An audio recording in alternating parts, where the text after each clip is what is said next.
کچھ فاصلہ تو انہوں نے رکھا ہے، یہ ان کی مجبوری ہوتی ہے کہ وہ سکوٹری کا نظام ہوتا ہے، لیکن آپ تو فاصلہ نہ کریں نا، آگے آ جاؤ۔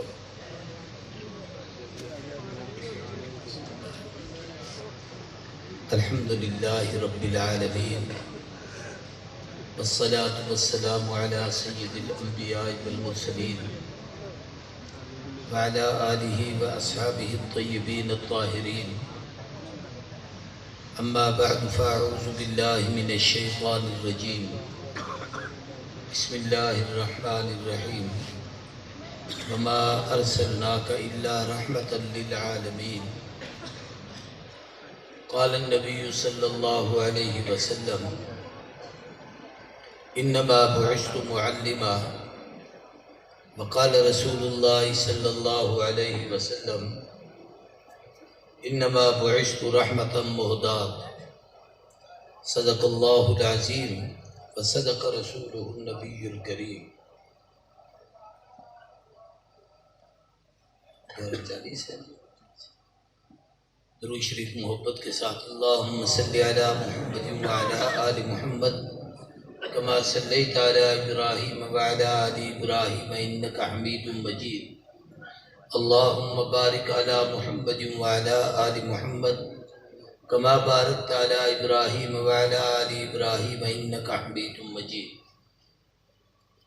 لائق سب تعظیم و تکریم قابل اعزاز اکابر علماء کرام، واجب الاحترام برادران اسلام، قابل قدر بزرگوں، دوستوں اور بھائیوں، جامعہ زین العابدین دلی کا یہ سالانہ عظیم الشان اجتماع ہے، جس میں جامعہ کی سال بھر کی تعلیمی کارکردگی کا خوبصورت نتیجہ آپ کے سامنے آیا ہے۔ جن بچوں نے قرآن پاک مکمل کیا ہے، جنہوں نے امتحانوں میں پوزیشنیں لی ہیں، اور جن بچیوں نے اعزازات حاصل کیے ہیں، سب مبارک کے مستحق ہیں۔ ان کے اساتذہ مبارک کے مستحق ہیں، ان کے معاونین جس نے 10 روپے بھی اس درسگاہ میں دیے ہیں اور وہ ان بچوں پہ خرچ ہوئے ہیں، وہ مبارک کے مستحق ہیں۔ ادارے کی ساری انتظامیہ، اساتذہ اور عاملہ یہ مبارک کے مستحق ہیں، اور اللہ اس سب کا ثواب ہمارے سب کے مختوم اور ہم سب کے محسن حضرت اقدس قاری دین محمد ثاقب رحمۃ اللہ تعالی علیہ رحمتاً واسعہ، جن کا میرا ایک عجیب محبت کا ان کے ساتھ رشتہ تھا۔ وہ ہمارے بڑے تھے، بڑی شفقت فرماتے تھے، اور میں نے شاید پچھلے سال بھی یہ جملہ کہا تھا کہ میں یہاں اس وقت آیا تھا جب یہ بالکل کھنڈرات تھے۔ ایک چھوٹا سا کمرہ بنایا تھا قاری صاحب نے، وہاں بیٹھتے تھے۔ جب یہاں سے راہ گزر ہوتی تھی تو مجھے ان سے محبت تھی، میں ضرور رکتا تھا۔ بعض دفعہ اچانک بھی آتا تو حیران بھی ہوتے اور خوش بھی بہت ہوتے۔ پھر جب اس کی بنیاد ڈالی گئی تو ابھی اس کے ایرے ہی کھلے ہوئے تھے، تو فرمایا بنیاد تو جیسے جب رکھیں گے دعا تو یہاں آپ کر کے جائیں۔ حالانکہ میں عمر کے لحاظ سے اس وقت جوان تھا، لیکن بہرحال ان کی محبت تھی جو اب بھی مجھے لے آتی۔ ان کے بچے میرے دائیں بائیں بیٹھے ہیں، مولانا زین العابدین صاحب جو الحمدللہ ان کے جانشین ہیں، اور ان کے سارے یہ معاملات ان نے سنبھالے ہوئے ہیں۔ عزیزی مولانا محمد ابو بکر صاحب، اللہ ان سب لوگوں کو سلامت رکھے، بھائیوں میں آپس میں جوڑ اور محبت رکھے۔ آج حسن اتفاق ہے کہ 9 ربیع الاول ہے، اور محققین کے نزدیک نبی کریم صلی اللہ علیہ وسلم کا یہ یوم پیدائش ہے۔ 12 ربیع الاول کو پاکستان میں عمومی طور پر یوم پیدائش منایا جاتا ہے۔ وہ بھی علماء نے تاریخ لکھی ہے، اس کا انکار نہیں ہے، اور ہم تو ویسے بھی انکار والے لوگ نہیں ہیں، لیکن اگر 3 دن حضور پہلے آ جائیں تو آپ کو کوئی پریشانی تو نہیں ہے؟ زور سے بول رہے ہیں۔ خوشی کی بات ہے کہ ہمیں ہمارے محبوب پہلے آ گئے، 4 دن پہلے آ گئے تو خوشی کی بات ہے کہ حضور آ گئے ہیں۔ میں نے جس موضوع پر تقریر کرنی ہے تو یہ باتیں بھی کچھ عرض کروں گا حضور صلی اللہ علیہ وسلم کی سیرت اور ولادت کے حوالے سے۔ پہلی بات بطور مقدمہ یہ سمجھ لیں کہ ربیع الاول صرف نبی کریم صلی اللہ علیہ وسلم کی ولادت کا مہینہ نہیں ہے، اس پر سب کا اتفاق ہے کہ پیدائش ربیع الاول میں ہوئی ہے، سوائے پیران پیر شیخ عبد القادر جیلانی کے۔ ان کی تحقیق یہ ہے کہ حضور کی ولادت کی تاریخ 10 محرم ہے۔ یہ ان کا تفرد ہے۔ بعض بزرگ کسی بات پہ اپنی تحقیق کرتے ہیں تو اس پر بھی ان پر ہم تنقید نہیں کر سکتے، ٹھیک ہے ان کی تحقیق ہو، لیکن اکثریت علماء اس پر متفق ہیں تمام تاریخ دان کہ حضور اکرم صلی اللہ علیہ وسلم کی ولادت ربیع الاول کے مہینے میں، اور اس پر بھی سب کے سب متفق ہیں کہ آقا کی ولادت سوموار کے دن ہے، یعنی پیر کے دن ہے، اور اس پر بھی سب متفق ہیں کہ ولادت کا وقت صبح صادق کا تھا۔ تاریخوں میں کئی اختلافات ہیں، بعض علماء نے 2 ربیع الاول کو ترجیح دی ہے۔ میں قریب کے حوالے دینا چاہتا ہوں، بہت دور کے نہیں، آپ کے بہت قریب کے زمانے میں جامعۃ الرشید کے جو بانی تھے مفتی رشید احمد صاحب لدھیانوی، ان کی تحقیق ہے، اور بعض علماء کے نزدیک 8 ربیع الاول ہے۔ اس پر بھی قریب کے دور میں سے لاہور میں ایک بہت بڑے محدث گزرے ہیں جن کی سیرت پر 3 جلدوں میں کتاب ہے سیرت مصطفیٰ، حضرت مولانا محمد ادریس کاندلوی رحمہ اللہ، ان کی تحقیق بھی یہی ہے۔ حکیم الامت مولانا اشرف علی تھانوی رحمۃ اللہ علیہ کی تحقیق بھی یہی ہے، اور آپ حیران ہوں گے کہ اعلیٰ حضرت فاضل بریلوی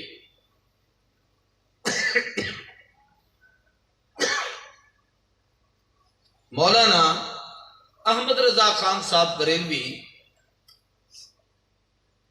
ان کی تحقیق بھی یہ ہے کہ نبی کریم صلی اللہ علیہ وسلم ان تینوں بزرگوں کی، یہ 2 علماء دیوبند کے سرخیل اور ممتاز مشائخ ہیں، اور وہ بریلوی مکتب فکر کے مجدد ملت ہیں۔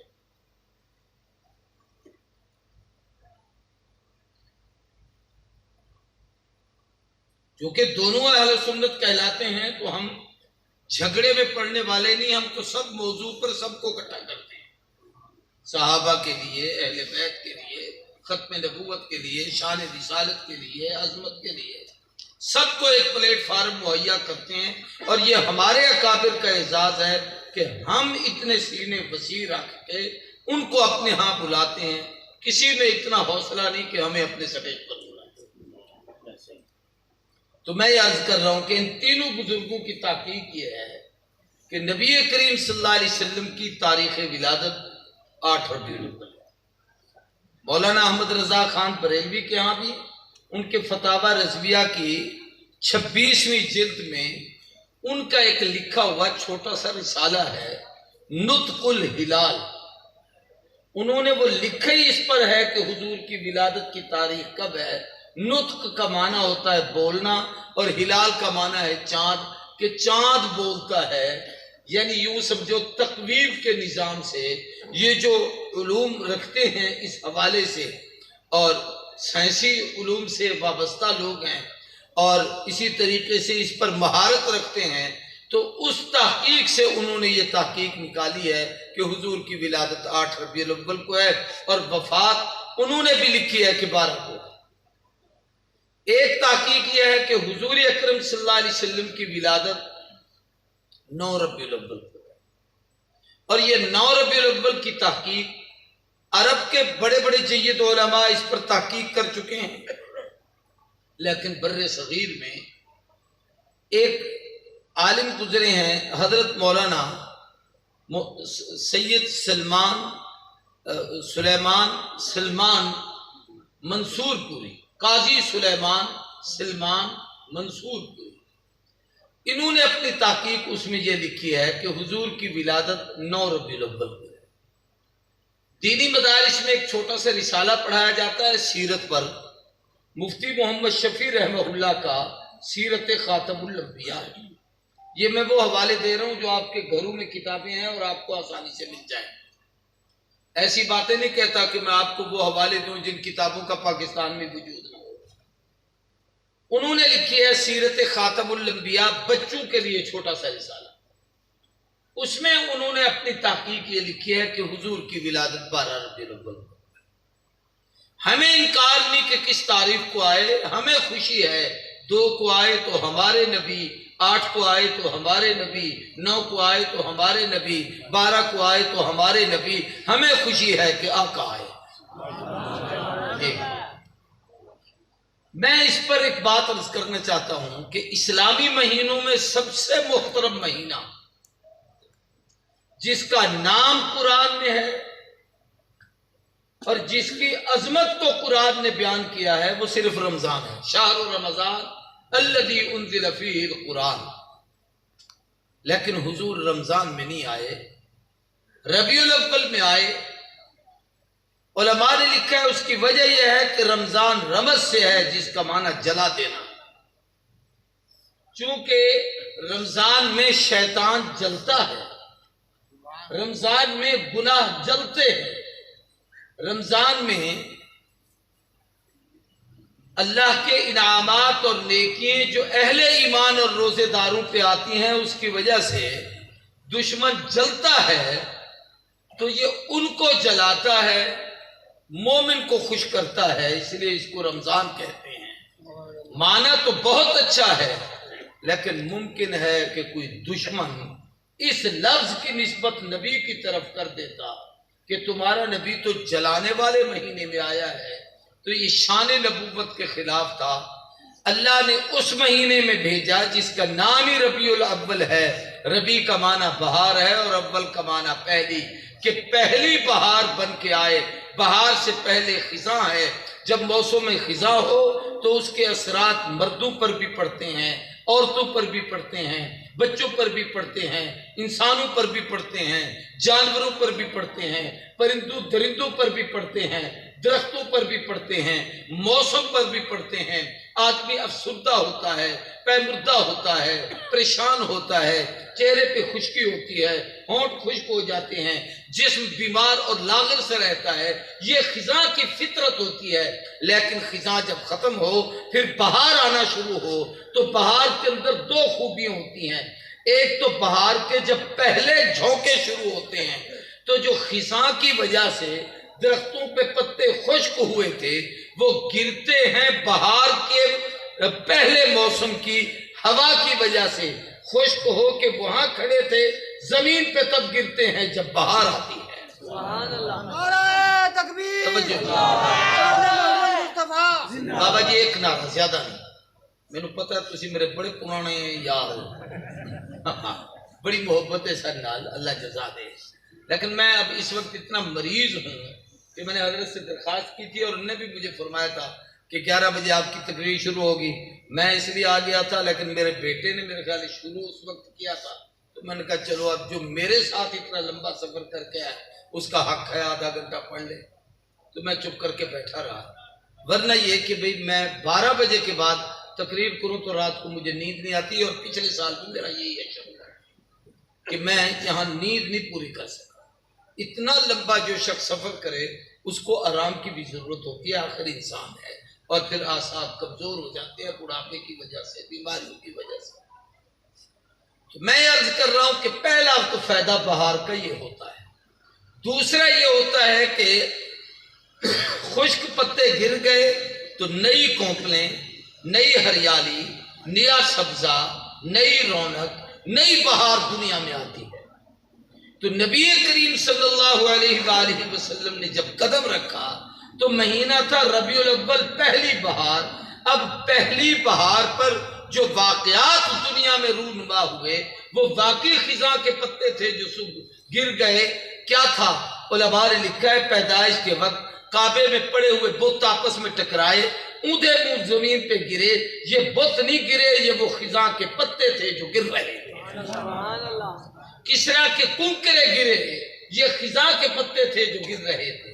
شام کے محلات میں لرزہ آیا، یہ خزاں کے پتے تھے جو گر رہے تھے۔ جناب والا ایران کا آتش کدہ 1000 سال سے آگ جل رہی تھی، یکسر بجھ گئی، یہ خزاں کے پتے تھے جو گر رہے تھے۔ اور جو بہار آئی، دوسرا موسم بہار نے یہ کام کیا کہ نئی ہریالی، نیا سبزہ، نئی خوشحالی، نئی رونقیں، نئی کونپلیں، نئی بہار آئی ہے۔ تو وہ حضور کے آنے سے کفر کی خزاں گئی ہے، اسلام کی بہار آئی ہے، ضلالت کی خزاں گئی ہے، ہدایت کی بہار آئی ہے، گمراہی کی خزاں گئی ہے جناب، اور دین کی بہار آئی ہے، جہالت کی خزاں گئی ہے، علم کی بہار آئی ہے، ظلم کی خزاں گئی ہے، عدل کی بہار آئی ہے۔ حضور آئے ہیں تو پوری دنیا کو انصاف ملا ہے۔ تیسری خوبی یہ ہے، یہی بہار ہے کہ جب نئی بہار آئی تو نئے سبزے، نئے پھل، نئے پھول، نئی ہریالی دنیا میں آئی۔ وہ کیا تھی کہ تاجر آتا ہے صدیق بنتا ہے، تلوار لے کے قاتل بن کے آتا ہے عادل بنتا ہے، دولت مند آتا ہے ذی-النورین بنتا ہے، کھیلتا بچہ آتا ہے حیدر کرار بنتا ہے، یمنی آتا ہے ابو ہریرہ بنتا ہے، ابن مسعود آتا ہے فقیہ امت بنتا ہے، ابن عباس آتا ہے قرآن کا مفسر بنتا ہے، حنظلہ آتا ہے غسیل الملائکہ بنتا ہے، حمزہ آتا ہے اسد اللہ، اسد الرسول، اللہ کا شیر بنتا ہے۔ نبی کے قدموں میں آنے والا عربی نہیں اجمی ہے، سید نہیں حبشی ہے، گورا نہیں کالا ہے، خوبصورت نہیں سانولا ہے، اپنا نہیں پرایا ہے، قریب کا نہیں دور کا ہے، گھر کا نہیں باہر کا ہے، مگر نبی کی نگاہ میں جو آیا ہے چلتا زمین پہ ہے، پاؤں کے کھٹکے جنت میں سنائی دے۔ تو یہ حضور کی ولادت کی بہار تھی۔ ایک عجیب بہار اور بتاتا ہوں۔ آقا جس سال پیدا ہوئے، یہ سیرت حلبیہ نے نقل کیا، اس سال جتنی عورتوں کو دنیا میں حمل تھا، کسی کو بچی نہیں پیدا ہوئی۔ حضور کی نبوت کی رحمت کی برکت سے اللہ نے پوری کائنات کی عورتوں کو بیٹے عطا کیے۔ اس وجہ سے نہیں کہ کوئی بچی منحوس ہے، گندی ہے، یہ بات نہیں۔ وہ زمانے جاہلیت تھا۔ بھائی یہ بولنے والے خاموش ہو جائیں، خدا کے لیے یہ کیا ہے جو بول رہا ہے؟ جو جلسے کے انتظامیہ ان کو باہر نکال دو۔ شرم نہیں آتی؟ دین کی بات ہو رہی ہے۔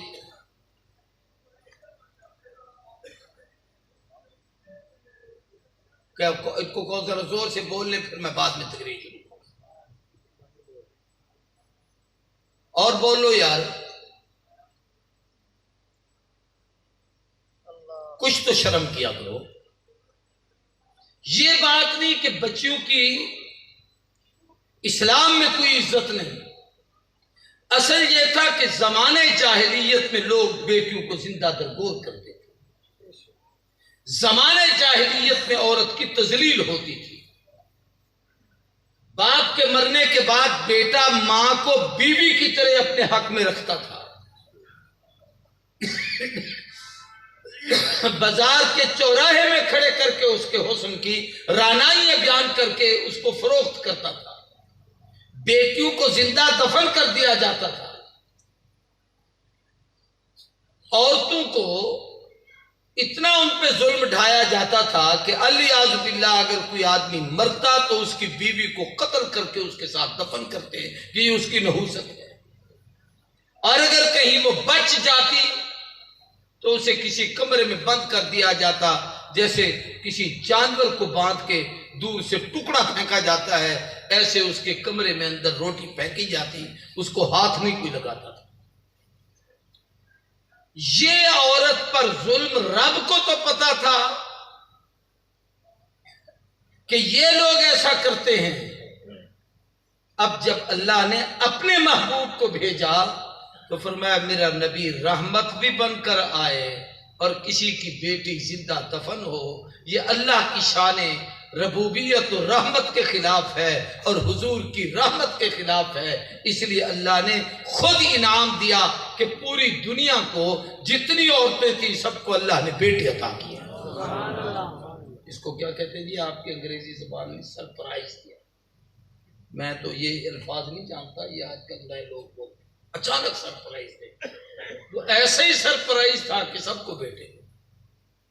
سیرت کی کتابوں میں لکھا ہے کہ جس وقت حضور اکرم صلی اللہ علیہ وسلم کی ولادت ہوئی اور حضرت آمنہ کے گھر آپ کا تولد ہوا اور آئے تو عرب کی 200 ایسی عورتیں تھیں جو مکے کے قرب و جوار میں رہتی تھیں۔ ان میں سے ہر عورت اس کی خواہش مند تھی کہ آخر نبی کی ماں میں بنوں، چونکہ آسمانی کتابوں میں لکھا ہوا ہے وہ اس کی خواہش مند تھی۔ لیکن جب آقا کی ولادت و سعادت ہوئی تو 200 عورتیں اسی غم میں کہ ہم نہ ماں بن سکی، آمنہ بن گئی ہے، وہ حضور کی محبت میں چیخیں مار کے دم توڑ گئی۔ یہ پہلی شہید ہے محبت رسول کی، جن 200 عورتوں نے حضور کے پیار میں کہ ہم اس نبی کی ماں بنیں اپنی زندگی بھی یوں سمجھیے محبت رسول میں پوری کر دی۔ تو میں عرض کر رہا ہوں کہ یہ حضور کی ولادت کا مہینہ ہے اور میں دن پر بات کرنا چاہتا ہوں کہ اس دن کا انتخاب ہے۔ زیادہ اکثریت اس طرف گئی محققین کی کہ 9 ربیع الاول حضور کا دن ہے، لیکن اس پر 2 باتیں میں اور کرنا چاہتا ہوں۔ آقا کی آنے کی 2 حیثیتیں ہیں۔ ایک حیثیت حضور کی یہ ہے کہ آپ پوری کائنات میں سب سے اعلیٰ، سب سے عرفہ، سب سے افضل، سب سے اکمل، سب کے سردار بن کے آئے۔ ایسا ہے یا نہیں؟ زور سے بولو۔ میں نعت نہیں پڑھوا رہا، نہ آپ سے ہاتھ کھڑے کروانا چاہتا ہوں، نہ آپ سے کچھ زور سے کوئی یہ کہنا چاہتا ہوں کہ کئی شاعر کہتے ہیں نا واہ واہ نہ کی تو میرا دل ٹوٹ جائے گا۔ ساڑھا دل شل نہیں ٹوٹتا، بڑا ماشاءاللہ مضبوط ہے۔ 40 سال سے میں خود دل کا مریض ہوں تب بھی ٹھیک ہے۔ اوہ جی اے میرا یار ہی اچھا چلو اللہ دے نا دا مار، رب دے گھر وچ بیٹھا ہے ہن، اللہ دے نا دا مار، اللہ دے گھر وچ بیٹھا ہے۔ نعرہ تکبیر، نعرہ تکبیر، اب بات سمجھیں، قرآن مجید کے اول اور آخر میں نا کچھ اللہ کے اور حضور کے نام لکھے ہوئے۔ قرآن میں اسماء الحسنہ اللہ کے نام، وہ جو حضور نے خود بتائے اور ان کے پڑھنے کا حکم دیا اور ان کو یاد کرنے کا حکم دیا۔ واللہ الذی لا الہ الا هو الرحمن الرحیم الملک القدوس، یہ سارے اسماء الحسنہ۔ ایسے ہی حضور کے نام آخری صفحے پہ ہوتے ہیں، محمد، احمد، حامد، محمود، قاسم، طیب، طاہر، بہت سارے اسماء، مزمل، مدثر، طہ، یاسین، آمین، سب نام۔ میں سمجھانا یہ چاہتا ہوں کہ آپ کے ناموں میں ایک نام اول بھی ہے اور ایک نام آخر بھی ہے۔ آخر ہونا تو سمجھ آتا ہے کہ خاتم النبیین ہیں، اول کیسے ہے؟ علماء نے لکھا ہے کہ سب سے پہلے جس روح کو اللہ نے پیدا کیا عالم ارواح میں، وہ پہلی روح روح محمد تھی، اس لیے آپ اول ہیں، اور سب کے آخر میں دنیا میں بھیجا اس لیے آخر ہیں۔ یہ ہمارے قاری دین ثاقب صاحب جس علاقے کے تھے، وہاں ہماری طرف کے کوٹکو کا علاقہ ہے، وہاں ایک اللہ والے گزرے ہیں، مولانا دوست محمد قریشی رہا، پرانے علماء میں سے تھے، بڑے مناظر آدمی تھے۔ ان کی بچوں کے لیے چھوٹی چھوٹی تقریریں اس زمانے میں انہوں نے لکھی تھی، بچوں کے لیے نہیں، وہ بڑوں کے بھی کام کی تھی اور بڑے دلائل سے مزین تھی۔ اس سے یہ ہے کہ عنوان مل جاتا تھا کہ اس موضوع پر تقریر کریں تو کیا کریں۔ اس میں ایک بات انہوں نے لکھی ہے کہ آقا مقصود میں اول ہیں وجود میں آخر ہے، یا یہ ہے کہ مقصود میں اول ہیں، ظہور میں آخر ہیں، ظاہر آخر میں ہوگا۔ اس کی انہوں نے ایک مثال دی ہے کہ جس طریقے سے کسی آدمی کو اصلی گھی کی ضرورت ہو کہ اس نے گھر میں اپنی چیزیں دیسی گھی سے تیار کرنی ہیں، تو وہ گائے یا بھینس خریدتا ہے تو مقصود گھی ہے، اس کو چارہ ڈالتا ہے تو مقصود گھی ہے، اس کا دودھ نکالتا ہے تو مقصود گھی ہے، اس دودھ کا دہی بناتا ہے تو مقصود گھی ہے، اس دہی کی لسی بناتا ہے تو مقصود گھی ہے، اس سے مکھن نکالتا ہے تو مقصود گھی ہے، اس مکھن کو گرم کرتا ہے تو مقصود گھی ہے۔ گھی آخر میں نکلتا ہے، مقصود میں پہلے ہے۔ یہ سب کچھ پہلے ہوا، بعد میں ظاہر گھی ہوا، لیکن گھی پہلے اس میں موجود تھا، نکلا اب ہے۔ یوں نہیں کہہ سکتے تھے کہ گھی نہیں ہے، لیکن وہ مقصود میں اول تھا، اظہار اس کا آخر میں ہوا ہے۔ زمین بنانا مقصود محمد، آسمان بنا مقصود محمد، چاند سورج ستارے سجائے گئے۔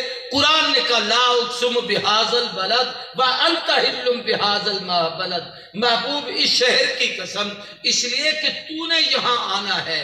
جب آپ نے آنا تھا تو خلیل کو بھیجا گیا، آپ نے آنا تھا تو آدم کی توبہ یہاں قبول ہوئی، آپ نے آنا تھا تو خلیل نے کعبے کو یہاں بنایا، آپ نے آنا تھا تو اسماعیل کے پاؤں سے زمزم یہاں پہ نکلا، آپ نے آنا تھا تو صفا مروا میں ہاجرہ کی دوڑیں لگوائیں، آپ نے آنا تھا مینا عرفات مزدلفہ یہاں پر، آپ نے آنا تھا جنت کا پتھر حجر اسود یہاں پر، سب کچھ پہلے بھیج کے مقصود آخر میں ظاہر کیا۔ یہ سب اس لیے ہے کہ محبوب تو نے آنا ہے۔ اب میری بات کو ذرا سمجھے، میں اپنے اس موضوع کی طرف لے جانا چاہتا ہوں۔ تو آپ کی دو حیثیتیں ہیں، یا اول ہیں یا آخر ہیں، اور جب آخر میں گھی بن جائے تو اب اس گھی سے آپ سب کچھ بنا سکتے ہیں، گھی سے گھی نہیں بنا سکتے۔ مٹھائی بنائیں، چاول بنائیں، کھانے بنائیں، پراٹھے پکائیں، کوئی چیز بھی تیار کریں، سب میں یہ گھی کام آئے گا، لیکن گھی سے گھی نہیں نکلے گا۔ ایک آدمی کا لگا جی ڈالڈا بھی تو گھی ہے یا نہیں ہے؟ وہ بولو ہے۔ تو ہمارے ایک عالم تھے سید نور الحسن شاہ بخاری، وہ فرماتے تھے اس الو کا میں کیا علاج کروں جو ڈالڈے کو گھی کہے، جس کا نام ہی ڈالڈا ہے وہ گھی کہاں ہے؟ ڈالڈا آتا ہے سورج مکھی سے، ڈالڈا آتا ہے آلو سے، ڈالڈا آتا ہے مختلف قسم کی دھاتوں سے، اور گھی کے آنے کا وہ نظام ہے۔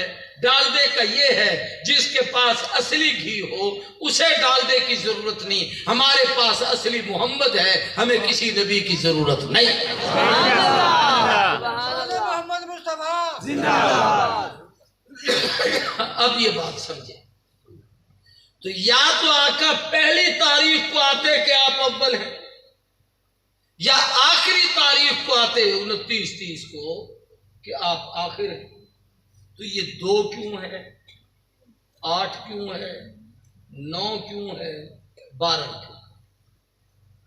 سمجھیں گے؟ سمجھیں گے؟ ان پر میں ایک ایک بات کہنا چاہتا ہوں۔ 2 میں حکمت یہ تھی کہ اول نہیں بنا کے بھیجا، 2 کو بھیجا ہے، پہلی تاریخ کو نہیں بھیجا، کہ جب ہم نے ایمان لانا ہے تو ہمارے 2 بنیادی نقطے ہیں، ایک لا الہ الا اللہ ہے، ایک محمد الرسول اللہ ہے۔ پہلے توحید کو ماننا ہے، پھر رسالت کو ماننا ہے، پہلے اس کا اقرار ہے پھر اس کا اقرار ہے۔ تو یہ دوسرا نمبر ہے۔ اگر پہلی تاریخ کو آتے تو شاید کوئی جاہل کہہ دیتا کہ پہلا نمبر ہی نبی کا ہے، خدا کو بعد میں ماننا، اس لیے 2 کو بھیجا۔ اور اگر 8 کو بھیجا ہے تو اس کی حکمت یہ ہے کہ جنت کے 8 درجے ہیں، جہنم کے 7 طبقے، جنت کے 8 دروازے ہیں، جہنم کے 7 ہیں۔ عیسیٰ کے جانے کے بعد حضور کے آنے سے پہلے عیسیٰ کے آسمانوں پہ اٹھ جانے کے بعد آقا کے آنے سے پہلے 650 سال کا وقفہ اور عرصہ گزرا ہے۔ اس دوران کوئی نبی نہیں، کوئی رسول نہیں، کوئی ہادی نہیں، کوئی پیشوا نہیں، کوئی رہنما نہیں، کوئی مقتدا نہیں، کوئی اور نہیں آیا، صرف حضور آئے ہیں۔ اتنے بڑے عرصے میں ساری دنیا ضلالت میں، گمراہی میں، جہالت میں، بے دینی میں، کفر میں گھری ہوئی تھی۔ ظہر الفساد فی البر والبحر کا سما تھا، تو اللہ نے جب محبوب کو بھیجا تو حضور کے آنے سے جہنم کے 7 دروازے بند ہوئے، جنت کے 8 دروازے کھل گئے۔ سبحان اللہ۔ اور اگر آقا 9 کو آئے ہیں تو اس میں بھی کئی حکمتیں ہیں۔ ایک حکمت آپ کو سب کو سمجھاتا ہوں، سمجھ آ جائے۔ آج کل تو اگرچہ بچوں میں وہ صلاحیتیں نہیں رہی، بدبختی ہے کمپیوٹر کی بھی اور یہ آپ کے موبائل کی بھی اور کیلکولیٹر کی بھی۔ دور جو جمع کرنا ہونا تو 4 کسی کو نہیں آتا، ٹک ٹک کریں گے، کتنے بن گئے جی؟ 4 ہاتھ اوپر نیچے لگ گیا تو 10۔ ہاں یہی کچھ ہے۔ آج کسی کو کہہ لکھو 4560، کلا 10 کہے گا 4 5 6 0 ہاں 8۔ اتنی جہالت ہے۔ یہاں کوئی پرانی طرز کا آدمی بیٹھا ہے، بہت سارے بوڑھے باغ بیٹھے ہیں، تو ہم گنتے تھے 1 دہائی سینکڑا 1000 10,000، پھر جناب لاکھ 10 لاکھ، کروڑ 10 کروڑ، ارب 10 ارب، خرب 10 خرب، پدم نیل 10 نیل، پدم 10 پدم، پتہ نہیں کتنے عدد گنتے تھے۔ اور وہ ہمیں استاد تختیوں پہ لکھواتے تھے اور پھر وہ ہندسے بتاتے تھے، پھر ہم ان کی جمع تفریق کرتے تھے۔ تو اکائی 1 سے شروع ہوتی ہے، 9 پہ ختم ہوتی ہے۔ یہ 9 ہندسے جو ہیں، دنیا میں جتنے عدد لکھے جائیں گے ان 9 کے ارد گرد چلیں گے اور ان کی شکلیں صرف 9 ہیں، 10ویں کوئی شکل نہیں ہے۔ 1 2 3 4 5 6 7 8 9، یہ 9 شکلیں۔ اور یہ جو پیر صاحبان بیٹھے نا، یہ کچھ حساب بھی کرتے ہیں، اس کو کہتے ہیں علم العادات۔ ہنسنے کی بات نہیں، یہ میں صحیح کہہ رہا ہوں، یہ بھی ایک مستقل علم ہے۔ آپ کا نام کیا ہے، کیا کرتے ہیں، کب پیدائش ہوئی، اس کا کوئی حساب کتاب کر کے آپ کو کچھ سمجھا دیں اور بتائیں۔ اگرچہ یہ علم یقینی نہیں، لیکن تقریباً ایسا ضنی ہے جو اکثر درست نکلتا ہے۔ یہ ایک مستقل علم ہے، اس کو علم العادات کہا جاتا ہے۔ تو اعداد میں آخری عدد بھی 9 ہے، سب سے بڑی اکائی بھی 9 ہے، اور اکیلا ہو، بڑا ہو اور آخری ہو، وہ 9 کا عدد ہے۔ اکیلا ہے، اس کے ساتھ دہائی اور سینکڑے نہیں۔ آخری ہے، اس کے بعد اور اکائی نہیں، دہائی آئے گی، پھر وہی 1 لوٹے گا، 11 آئے گی، پھر 1 لوٹائے گا، 12 آئے گی، پھر 1 اور 2 آئیں گے، 13 آئے گی تو 1 اور 3 آئیں گے، پھر وہی عدد آئیں گے۔ اور سب سے بڑا عدد 9 ہے۔ اللہ چاہتے تھے کہ 1 کو بھیجوں، آخری بنا کے بھیجوں، سب سے بڑا بنا کے بھیجوں، تو آقا کو بھیجا تو اس تاریخ میں بھیجا جو 9 1 بھی ہے، آخری بھی ہے اور سب سے بڑا بھی ہے۔ آنے والا نبی 1 بھی ہے، آخری بھی ہے اور سب سے بڑا بھی ہے۔ سبحان اللہ۔ یہ 9 میں ایک اور حکمت بھی ہے کہ 9 کو آپ کسی عدد سے ضرب دیں، پھر اس کی تقسیر کریں۔ تقسیر کہتے ہیں اس کو مختصر آخری ہندسے میں اکائی میں لے آؤ، یعنی ان کو جمع کر کے نا سب سے اکائی کا عدد نکالو تو وہ 9 ہی بنے گا۔ مثلا 9 کو آپ 2 سے ضرب دیں، 9 دنی 18، 18 لکھیں تو 8 اور 1 اور 8 9 بنے گا۔ 3 نم 27 لکھیں تو 2 اور 7 9 بنے گا۔ 4 نم 36 لکھیں تو 3 اور 6 9 بنے گا۔ 5 نم 45 لکھیں تو 4 اور 5 9 بنے گا۔ 6 نم 54 لکھیں تو 5 اور 4 9 بنے گا۔ 7 نم 63 لکھیں تو 6 اور 3 9 بنے گا۔ 11 8 9 72 لکھیں تو جناب 7 اور 2 9 بنے گا. 9 9 81 لکھیں تو 8 اور 1 9 بنے گا.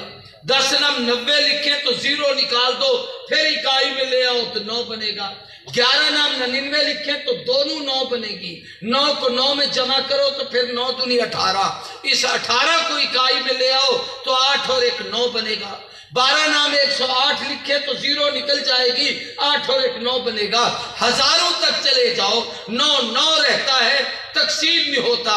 حضور کائنات کو جوڑنے آئے تھے، تقسیم کرنے نہیں آئے تھے. سبحان اللہ سبحان اللہ. ایک بات اور بھی عجیب بتا دوں آپ، 9 کا عدد نبوت میں بھی ہے، خلافت میں بھی ہے.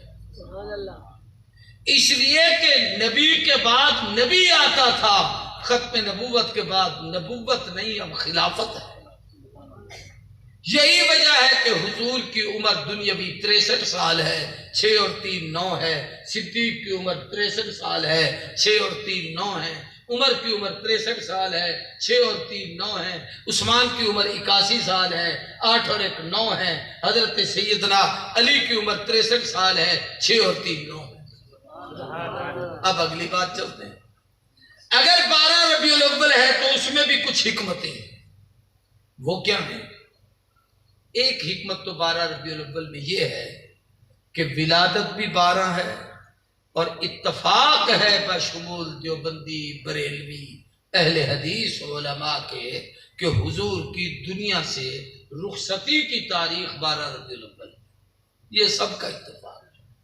اگر پرانے بابوں کو یاد ہو تو پہلے دور میں ہماری جو جنتریاں چھپتی تھی ان میں 12 وفات لکھا ہوتا تھا.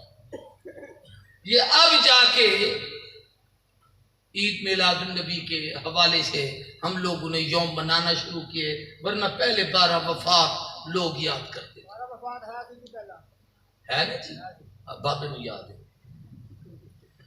تو آمد بھی 12 ہے تو جانا بھی 12 ہے، اور جانا 12 کا یقینی ہے. تو جو 12 کو سمجھتے ہیں تو پھر میں کہتا ہوں اس میں ایک چیز سمجھائی گئی کہ وہ آنے کی تاریخ، یہ جانے کی تاریخ. آمد پہ اتنی خوشی نہ کر کہ تجھے جانے کی تاریخ بھول جائے، اور جانے پہ اتنا باویلا نہ کر کہ تجھے آنے کی تاریخ بھول جائے. دو ہی موقع ہوتے ہیں جب آدمی کو دین، خدا، رسول یاد نہیں رہتا، یا وہ جشن ہوتا ہے یا ماتم ہوتا ہے. آنے پہ کسی کے اتنی خوشی کرو کہ مسجدوں کو تالے لگ جائیں اور تم گلیوں کی زینت بازاروں میں پھرتے ہو. اسلام کہتا ہے ذرا ہوش کر، اسی تاریخ کو آقا کی جدائی بھی ہوئی ہے، حضور کا وصال بھی ہوا ہے. اس دن صحابہ بے چین بھی ہوئے ہیں. اس دن پورے مدینے میں اندھیرا بھی چھایا ہے. اس دن حضور کی جدائی کی وجہ سے قد اظلم المدینہ، مدینے پہ اندھیرا چھا گیا. عبداللہ ابن عبد رب ایک صحابی ہیں، ان کے متعلق آتا ہے کہ باہر بکریاں چرا رہے تھے، اور جب اطلاع ملی کہ حضور کا وصال ہو گیا، انگلیاں اپنے آنکھوں پہ رکھ کے کہا اللہم اجعلنی ضرورا ضریرا، اللہ نبی نہ کر. آنکھ اس وقت دینا جب حضور کا چہرہ نظر آئے، تو آنکھوں سے نبی نے ہو گئے. اس لیے خوشی اتنی کر، آگے جدائی کو بھی یاد رکھ. اگر 12 اور یقینی بات ہے کہ 12 وفات ہے تو وفات پر ماتم نہ کر، وہ غم نہ کر جو عام لوگوں کی موت پہ کرتے ہو، اس لیے کہ حضور کی آمد بھی ہے. گویا اسلام دونوں چیزوں سے منع کرتا ہے، نہ جشن کی اجازت دیتا ہے نہ ماتم کی اجازت دیتا ہے. بھئی یہ دونوں تاریخیں ایک دن میں ہیں تو اس طرف بتایا گیا. یہ بھی ایک عربی کتابیں پڑھنے والے علماء کے لیے ایک بات عرض کرتا ہوں. اگر پرانے طرز کی عربی میں چھپی ہوئی اب عربی کتابیں ہوں اور ان کے حاشیے ہوں، جو ہم نے پڑھے تھے اس وقت قلمی لکھا جاتا تھا، کمپیوٹر سے بیچارے مدد لیتے ہیں سارے، تو اس زمانے میں جہاں کوئی پیرا بات کا ختم ہوتا، بے شک اردو بھی لکھی جاتی، تو اس کے آخر میں لکھ دیتے تھے 12، چھوٹا سا.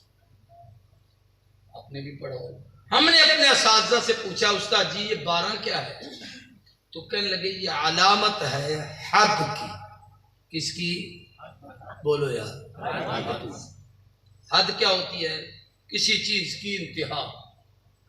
یہ دیوار مسجد کے صحن کی حد ہے، وہ دیوار مسجد کے حال کمرے کی حد ہے، وہ سامنے دیوار یہ مسجد کی اس طرف کی حد ہے، یہ ادھر کی حد ہے. حد میں 2 حرف ہیں، ہا اور دال. علم الاعداد کے لحاظ سے ہا کے عدد 8 ہیں، دال کے 4 ہیں.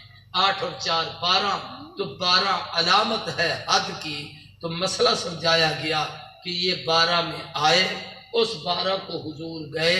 یہ آنے کی حد، وہ جانے کی حد. یہ آئے ہیں، وہ گئے ہیں. ادھر ولادت ہے، ادھر وصال اور وفات ہے. جو آتا ہے پھر چلا جاتا ہے، جس کے آنے کی حد ہو، جانے کی حد ہو، وہ انسان ہوتا ہے، مخلوق ہوتی ہے، نبی ہے. لیکن جس کی کوئی حد نہیں، جو ہر وقت ہر جگہ ہے، اسے اللہ کہتے ہیں. جس کی حد ہے اسے محمد الرسول اللہ کہتے ہیں. عقیدے کو سمجھیے. یعنی ولادت کی ایک تاریخ حضور کی سیرت کے کئی پہلو کو اجاگر کر رہی ہے. تو ہمیں نبی کریم صلی اللہ علیہ وسلم پھر اس میں آپ نے بہت ساری چیزیں بتائیں. عقائد کی حد، اعمال کی حد، ایمانیات کی حد، اخلاقیات کی حد، معاملات کی حد. کوئی آدمی حد سے ہنسے نہ زیادہ، تو آدمی کہتا ہے اتنا ہنسے جتنا رو سکے. حد وچ رہ، حد سے آگے نہ بڑھ. تو شریعت نے ہمیں سکھایا کہ میرے نبی حد بتانے کے لیے آئے. اپنی حدود میں رہ کر زندگی گزارو، حد سے نہ بڑھو. تو یہ تو حضور کی ولادت کے حوالے سے کچھ باتیں عرض کی.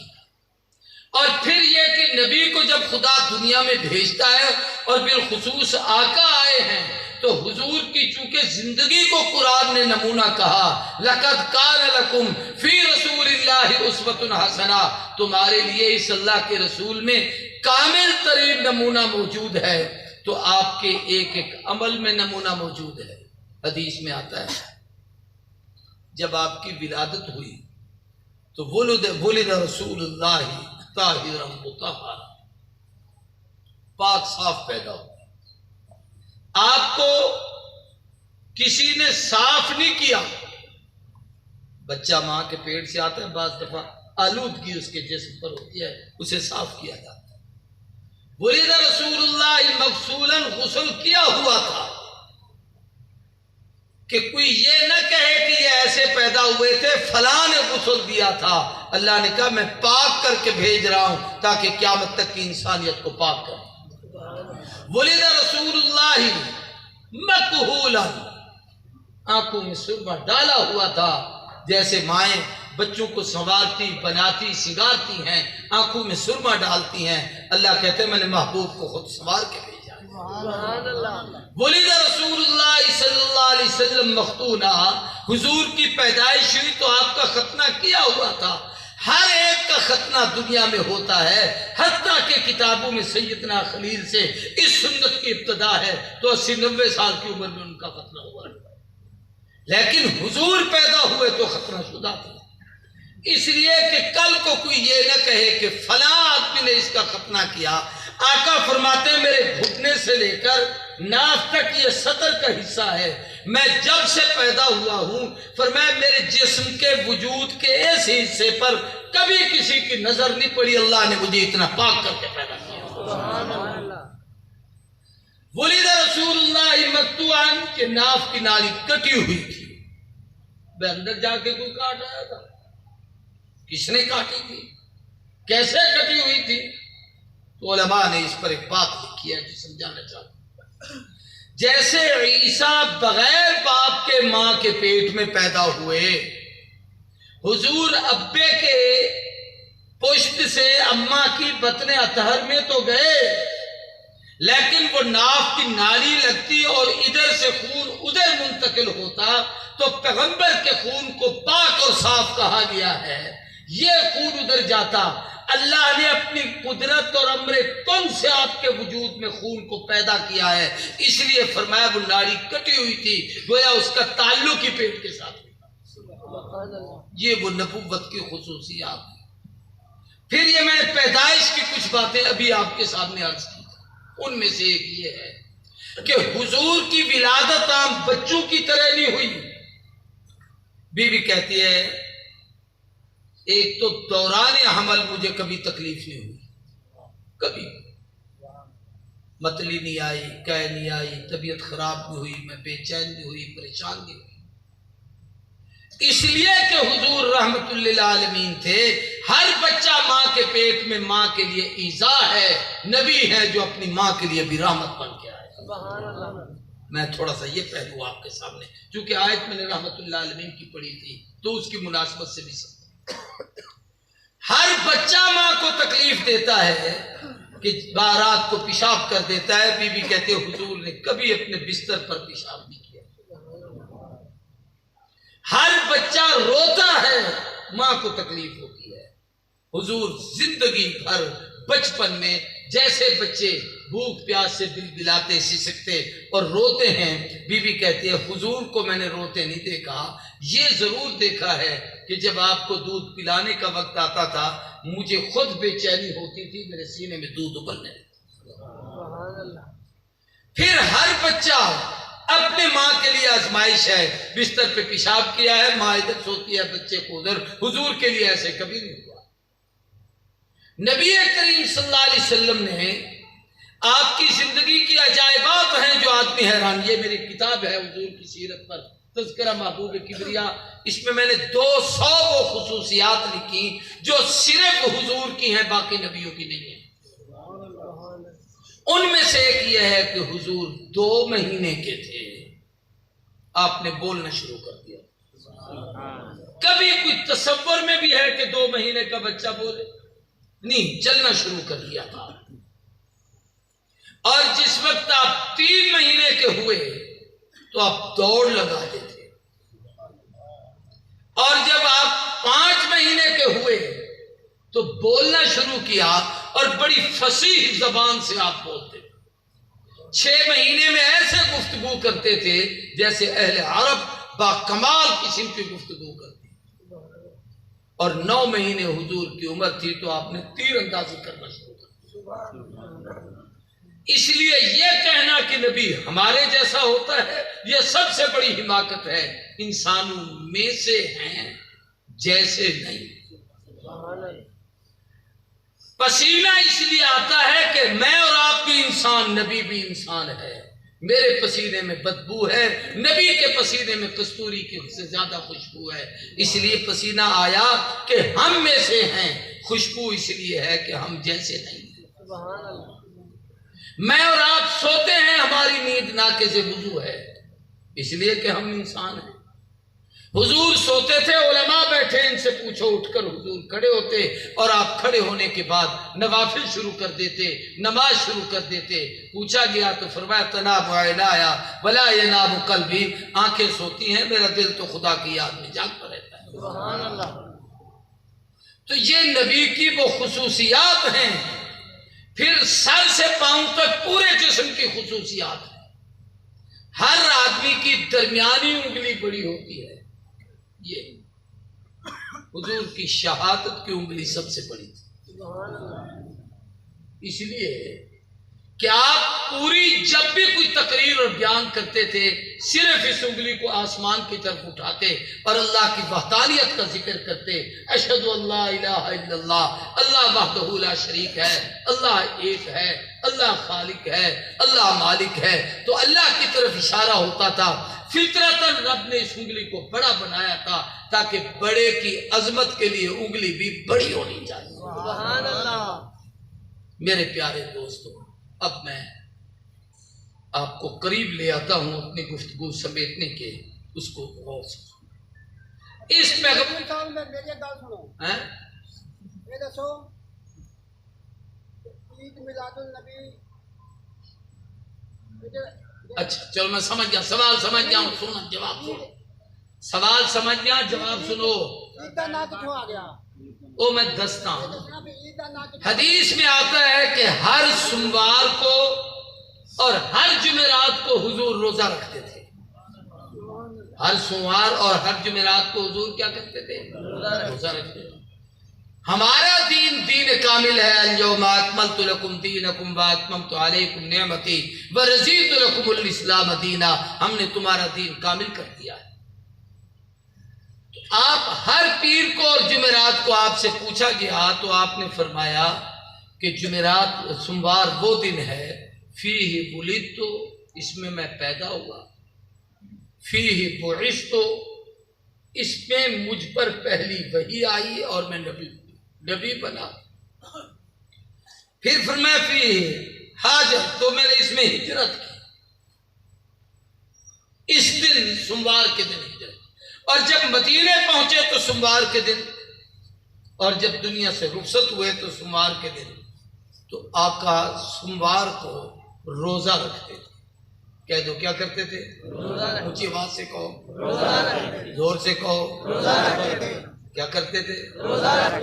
اب ایک مسئلہ یاد کر لو، جس دن روزہ ہو اس دن عید نہیں ہوتی، اور جس دن عید ہو اس دن روزہ نہیں ہوتا۔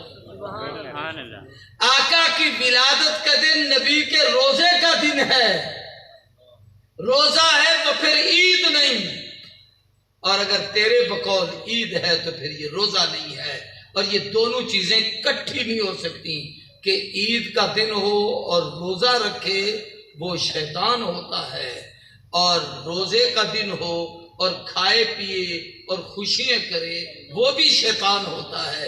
اب تو سوچ نبی کا عمل کیا تھا، تیرا عمل کیا تھا؟ میں تجھ پہ کوئی فتویٰ نہیں لگانا چاہتا، تو میں یہ سمجھانا چاہتا ہوں کہ حضور اکرم صلی اللہ علیہ وسلم کے اس دن روزہ رکھا ہے اور آپ نے اس کو ثواب کی چیز فرمایا ہے۔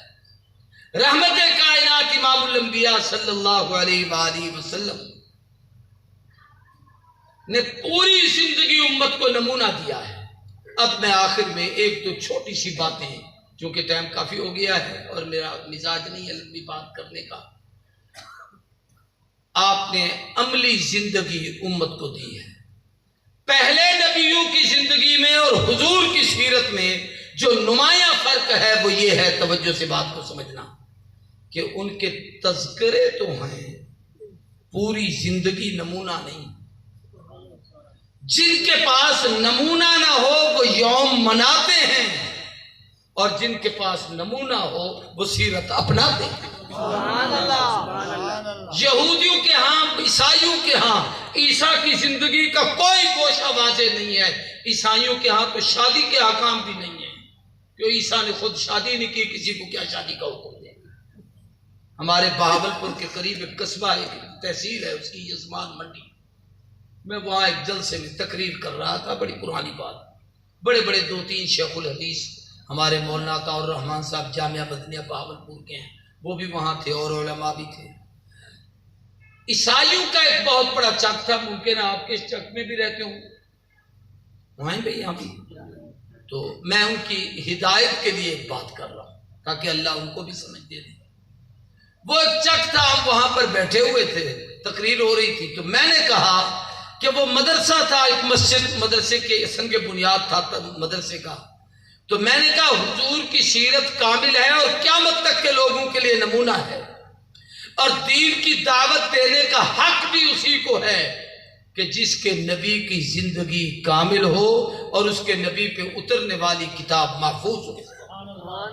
قرآن جیسے آیا ویسے کا ویسے آج تک، الحمد سے والناس تک، پورے قرآن کی 7 منزلیں، 30 پارے، 14 سجدے، 500 جناب 58 رکوع، 6666 آیت، 1771 مدیں، 1274 شدیں، 3,21,250 حروف جو حضور پہ اترے وہ سب کے سب محفوظ ہیں یا نہیں؟ سب دوسرا ہمارے نبی کی زندگی ساری محفوظ ہے. آپ نے سرما کیسے ڈالا, آپ صبح کو اٹھتے کیسے تھے, کیا پڑھتے تھے, کیسے وضو کرتے تھے, کیسے کھانا کھاتے تھے, کیسے پانی پیتے تھے, کیسے سوتے تھے, کیسے جاگتے تھے, بیویوں کے ساتھ کیسے وقت گزارتے تھے, بچوں سے محبت کیسے کرتے تھے, غلاموں سے برتاؤ کیسے کرتے تھے. تو عملی زندگی حضور نے ساری سکھائی ہے. جب آقا ساری عملی سیرت سکھا کر گئے ہیں تو بات کو یاد رکھو, اگر پہلے نبیوں میں سے کسی کی سیرت محفوظ ہو تو وہ ان کی تبلیغ کریں, جب کسی کی سیرت محفوظ نہیں ہے تو ان کو تبلیغ کا حق نہیں. یہ تو حق ہی مسلمانوں کا ہے. میری بات سمجھ آ رہی ہے کہ نہیں آ رہی؟ اس لیے تو تبلیغ والے ایک جملہ کہتے ہیں کہ حضور کی ختم نبوت کی برکت سے یہ کام امت کے سپرد ہوا ہے. اس سے پہلے نہیں تھا. نبی کے بعد نبی آتا تھا, اب نبی کے بعد امت نے یہ کام کرنا ہے. تقریر ختم ہوئی, جہاں ہم بیٹھتے تھے, جیسے مولانا ہمیں کہیں بٹھائیں گے, کچھ کھلا بھی دیں گے, روٹی کھلائیں گے, چھٹی ہے, اچھا اچھا. تو وہاں جا کے جب ہم بیٹھے تو 5-7 نوجوان آئے اور سب نے پینٹ ٹائی شائی لگائی ہوئی تھی اور وہ اس طریقے سے. میں یہ سمجھا مولوی خوش فہمی میں, مولوی ہوں یا امداد خان ہوں, سارے بڑی جلدی متاثر ہو جاتے ہیں کہ شیخ مجمع آج ہم سے بڑا متاثر ہوا ہے, میں نے وہ کیا ہے جو دنیا میں کوئی نہ کر سکتا. تو میں بھی بڑا خوش ہو گیا کہ میری تقریر سے متاثر ہو کے نوجوان آئے, آ کے بیٹھے, کہنے لگے مولوی صاحب آپ سے ایک سوال ہے. میں کہا جی پوچھئے. کہنے لگے آپ نے ہمارے مذہب پر بڑی تنقید کی ہے. میں نے کہا یار تنقید کی تو تقریر میں میری عادت نہیں ہے, میں نے کیسے تنقید کی, میں تو اصلاحی باتیں کرتا ہوں, واز کرتا ہوں.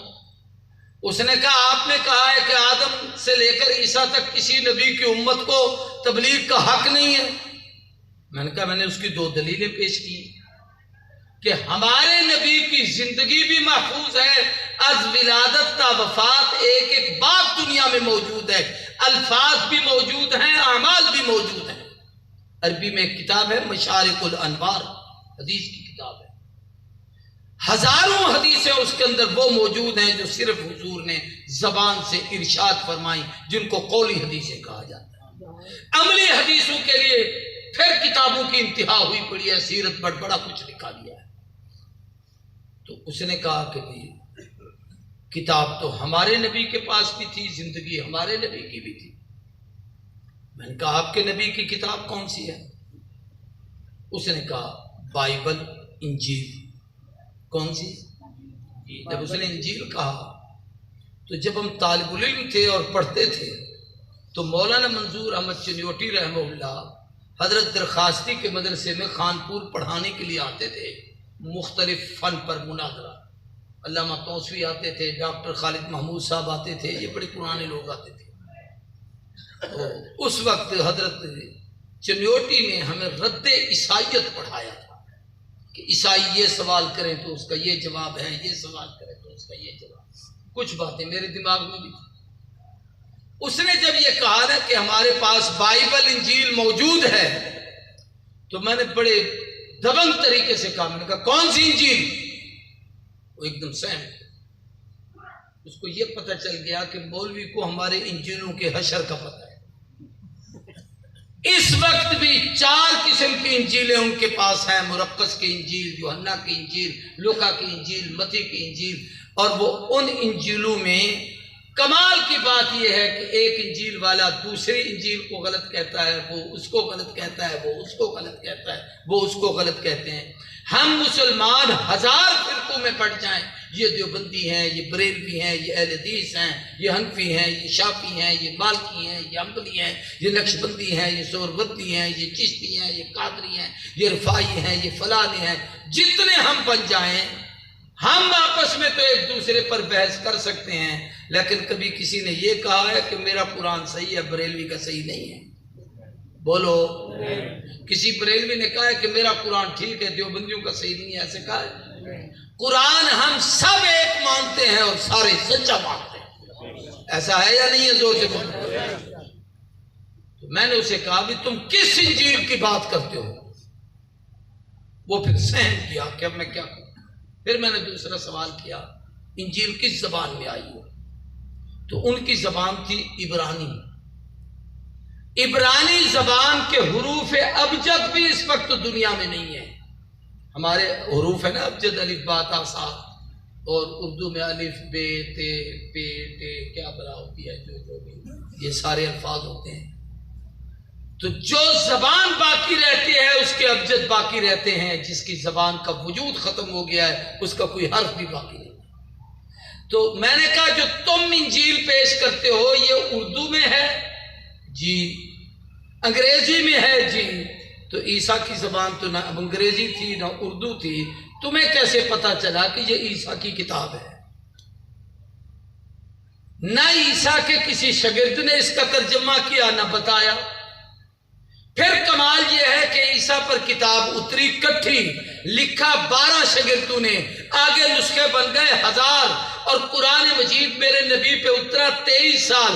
کبھی آیت، کبھی 2 آیتیں، کبھی ایک سورت، کبھی ایک رکوع، کبھی تھوڑا کبھی زیادہ، بوقت ضرورت جتنی اترتا رہا. لکھنے والے حضور کے 55 صحابہ ہیں، بلکہ میری اس کتاب میں 70 کے قریب صحابہ کی تعداد ہوگی. میں نے وہ ساری لکھی ہے کہ آپ کی وحی مکی، مدنی، اظہار، افاق، کون کون سی وحی، مہاجرین کون سے تھے، انصار کون سے تھے، کیا کیا لکھا کرتے تھے. تو ان 55 یا 60 صحابہ نے لکھی. لیکن جب قرآن کو جمع کیا گیا تو الحمد سے والناس تک ایک نقطے کا بھی فرق نہیں آیا، اور وہ قرآن آج تک محفوظ ہے. تو وہ عیسائی فٹ مجھے کہتا ہے کہ تمہیں تو ایک شادی کی 4 شادیوں کی اجازت ہے اور تمہارے نبی نے تو 11 کی تھی. الزام یہ دینا چاہتا تھا کہ معاذ اللہ تمہارے نبی میں عورت سے تعلق کا اتنا جذبہ تھا کہ 11 شادیاں. میں سمجھانے کے الفاظ استعمال کر رہا ہوں ورنہ زیب نہیں دیتے، وہ تو کچھ اور بکواس کر رہا تھا. میں صرف آپ کو سمجھا رہا ہوں. میں نے اسے کہا یہ تو نبوت کا کمال ہے. پہلی بات تو یہ ہے کہ ہمارے نبی نے شادی کی، ہمیں اجازت تو دی. تمہارے نبی نے آج تک نہیں کی اور تمہیں بھی اجازت نہیں. عیسیٰ علیہ السلام کی ابھی تک شادی نہیں ہوئی. قرب قیامت میں عیسیٰ اتریں گے دمشق کی جامع مسجد کے مشرقی مینارے پر، اور کتابوں میں ہے مینارے پر اتر کر کہیں گے سیڑھی لگاؤ مجھے اتارو. بھئی وہاں سے یہاں آ گئے تو نیچے بھی آ جاؤ. فرمایا وہ عالم بالا ہے، یہ عالم اسباب ہے، یہاں سبب کے ساتھ نیچے آئیں گے. جب اتریں گے تو ان کے بالوں سے پانی ٹپک رہا ہوگا. ابھی یہ کون سا پانی ہے؟ علماء کہتے ہیں جس وقت عیسیٰ آسمانوں پر اٹھائے گئے تھے تو اس وقت وہ حمام میں غسل کر کے ایک چادر نیچے باندھی تھی، ایک تہبند کے طور پر ایک اوپر لٹکائی تھی. وہ چادریں پہن کر نکل رہے تھے. بات کو میری سمجھ، چادریں پہن کر نکل رہے تھے تو ابھی نکلنے ہی لگے تھے. تو اس وقت اللہ نے آسمانوں پہ اٹھا لیا. تو یہ سردی، گرمی، پانی، ٹھنڈک اور یہ اسباب کی دنیا کی چیزیں ہیں. جب اوپر چلے گئے تو جو پانی کا جہاں قطرہ تھا وہ وہیں جم گیا. جب آپ نیچے اتریں گے تو جو قطرہ جہاں ہے وہ وہیں تر و تازہ ہو کے پھر جب بہنا شروع ہوگا، اس لیے وہ پانی کے قطرے ٹپک رہے ہوں گے. عیسیٰ علیہ السلام اس امت میں آ کر شادی کریں گے. عیسیٰ کا نکاح اس امت کا قاضی پڑھائے گا. عیسیٰ کے نکاح کے گواہ اس امت کے عالم بنیں گے. عیسیٰ علیہ السلام کی شادی اس امت کے اندر ہوگی. عیسیٰ علیہ السلام کو 2 بیٹے اللہ دیں گے. ایک کا نام موسیٰ رکھیں گے، دوسرے کا نام محمد رکھیں گے کہ ایک نبی پہلے گزر چکے ہیں، دوسرے بعد میں آئے، آخر میں آئے عیسیٰ کے.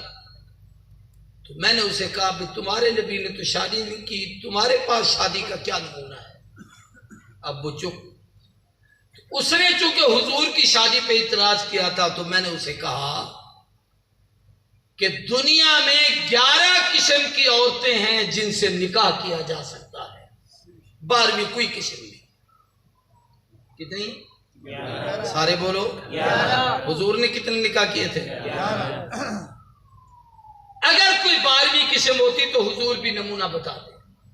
پہلی بات تو یہ ہے کہ پہلا نکاح اپنے 25 سال کی عمر میں اپنے سے بڑی عمر والی عورت سے کیا جو 2 شوہروں سے بیوہ تھی۔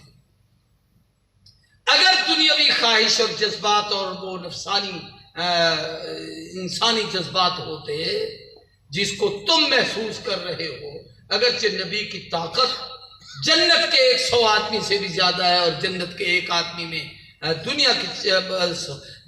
جنت کے ایک آدمی میں دنیا کے 100 آدمیوں سے زیادہ طاقت، اور جنت کے 40 آدمیوں کے ایک نبی میں طاقت ہوتی ہے، تو تقریباً 16,000 شادیوں کی شرعاً حضور کو اجازت تھی، اس حیثیت سے کہ عام آدمی کو 4 شادیوں کی اجازت ہے۔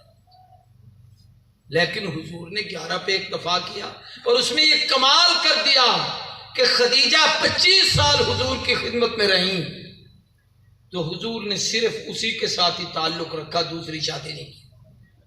سارے نکاح باقی مدینے میں ہیں، اور وہ ہجرت کے دوسرے سال شروع ہوئے ہیں، اور آخری 4 نکاح حضور نے تو خود وفات سے 1-2 سال پہلے کیے ہیں۔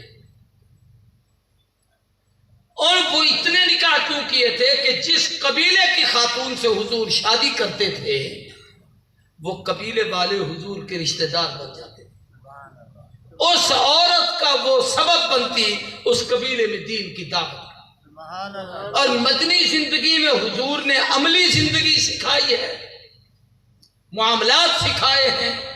قرآن میں جہاں جہاں عورتوں کے احکامات کثرت سے آئے ہیں، خود سورۃ النساء، بقرہ، طلاق، یہ ساری مدنی صورتیں، ان کے احکامات سارے مدینہ طیبہ میں آئے ہیں، تو ضرورت تھی امت کو دین کے مسائل سمجھانے کی، حضور نے اتنے نکاح کیے۔ 11 قسمیں کون سی تھیں وہ سمجھیے۔ جس سے آدمی نکاح کرتا ہے، یا وہ عورت کنواری ہوگی، یا مطلقہ ہوگی، یا بیوہ ہوگی۔ کتنی ہوگی؟ سارے بولو۔ کنواری، مطلقہ، بیوہ۔ دوسرا، جس سے نکاح کرے گا وہ عمر میں بڑی ہوگی یا چھوٹی؟ کتنی ہوگی؟ جس سے نکاح کرے گا امیر گھرانے کی ہوگی یا غریب کی؟ زور سے بولو۔ جس سے نکاح کرے گا اپنے خاندان کی ہوگی یا غیر خاندان کی ہوگی؟ زور سے بولو۔ جس سے نکاح کرے گا وہ کافرہ سے مومنہ بن کے نکاح میں آئی ہوگی یا باندھی سے آزاد ہو کے نکاح میں آئی ہوگی؟ کتنی بن گئی؟ 11۔ میں نے کہا 12ویں قسم تو بتا دے، نبی کی زندگی میں بتا دیتا۔ یہ ہمارے نبی کی سیرت کا کمال ہے جو قیامت تک کی انسانیت کے لیے ہے۔ آخر میں ایک بات جو آپ سے کہہ رہا تھا وہ یہ ہے کہ ہمارے نبی نے ہمارے لیے سب کچھ کیا ہے۔ حضور نے جھاڑو دیا ہے کہ کوئی کسی خاک روپ کو تانا نہ دے، اوے چل جھاڑو مار، اور میں خیال کرنا یہ جھاڑو نہیں لگا رہا، میری سنت کو زندہ کر رہا۔ سبحان اللہ۔ حضور نے جوتے گانٹھے ہیں تاکہ کوئی کسی موچی کو تانا نہ دے، اے تیری اوقات ہی کیا ہے، چلے۔ ہم تو ایسا کرتے ہیں نا، جوتا پہنا ہوتا ہے یوں کر کے ایتھے بول شمار، اور میں خیال کیا کرو یہ جوتے جو بنانے والا میری سنت کو زندہ کر رہا ہے۔ حضور نے کپڑے سیے ہیں تاکہ کوئی کسی درزی پہ تان نہ کرے، یہ مجھ محمد کی سنت کو زندہ کر رہا ہے۔ حضور نے تندور میں اپنے ہاتھ سے روٹی لگائی ہے تاکہ کوئی آدمی کسی پہ یہ تان نہ کرے، اے تم مرد ہو کے عورتوں والا کام کر رہے ہیں، اور میں یہ حضور کی سنت ہے، اس لیے حضور نے یہ عمل کر کے دکھایا۔ ایک ایک عمل حضور نے اپنی عملی زندگی میں بتایا ہے، احترام کے حوالے سے، تعظیم کے حوالے سے، عبادت کے حوالے سے۔ سوال یہ ہے آخری بات کہ میرے اور آپ کے نبی نے ہم سب کے لیے سب کچھ کیا یا نہیں کیا؟ ہم نے اس نبی کے لیے کیا کیا؟